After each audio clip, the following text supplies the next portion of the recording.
Breaking news చూస్తున్నాం. పక్కా ప్రణాళికతో kharif season ధాన్యం కొనుగోలు చేయాలని సీఎం రేవంత్ రెడ్డి ఆదేశించారు. సీఎం రేవంత్ పౌర సరఫరాల శాఖ మంత్రి ఉత్తమ్ కుమార్ రెడ్డి అన్ని జిల్లాల కలెక్టర్లు, ఎస్పీలతో వీడియో కాన్ఫరెన్స్ లో మాట్లాడారు. రైతులకు ఇచ్చిన మాట ప్రకారం రాష్ట్ర ప్రభుత్వం ఈ సీజన్ నుంచే సన్నాహాలకు ఎంఎస్సీకి అదనంగా క్వింటాలకు 500 రూపాయల బోనస్ చెల్లిస్తుందని ముఖ్యమంత్రి స్పష్టం చేశారు. సన్నవడ్లకు బోనస్ ఇవ్వడం ఇదే మొదటిసారి కావడంతో తగిన జాగ్రత్తలు తీసుకోవాలని జిల్లా కలెక్టర్లను ఆదేశించారు. సన్నవడ్ల సేకరణకు వీలుగా వేర్వేరు కొనుగోలు కేంద్రాలు లేదా కొనుగోలు కేంద్రాల్లో వేర్వేరు కాంటాలు ఉండేలా ఏర్పాట్లు చేసుకోవాలని అధికారులకు ముఖ్యమంత్రి సూచించారు.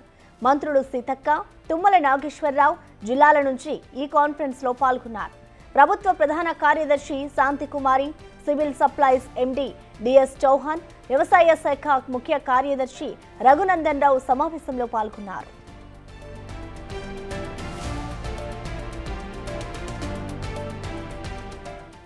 ఈసారి 48 గంటల్లోపే రైతుల ఖాతాల్లో డబ్బుల జమకు ప్రభుత్వం ప్రయత్నం చేస్తుందన్నారు సీఎం. ఖరీఫ్ ధాన్యం కొనుగోళ్లకు ఈసారి రాష్ట్ర వ్యాప్తంగా 7,000కు పైగా కొనుగోలు కేంద్రాలు నెలకొల్పినట్లు ప్రకటించారు. ఇప్పటికే గుర్తించిన కేంద్రాలు కాకుండా ఎక్కడికైనా కొనుగోలు కేంద్రం అవసరమని కలెక్టర్లు భావిస్తే అక్కడ కొత్త కేంద్రం ఏర్పాటు చేయాలని ఆదేశించారు. రాష్ట్రంలో ఈ వానాకాలంలో 66.73 లక్షల ఎకరాల్లో వరి సాగు చేశారు. గతంలో ఎన్నడూ లేని విధంగా రికార్డు స్థాయిలో 140 లక్షల మెట్రిక్ టన్నుల ధాన్యం దిగుబడి వస్తుందని వ్యవసాయ శాఖ అంచనా వేసినట్లు సీఎం చెప్పారు.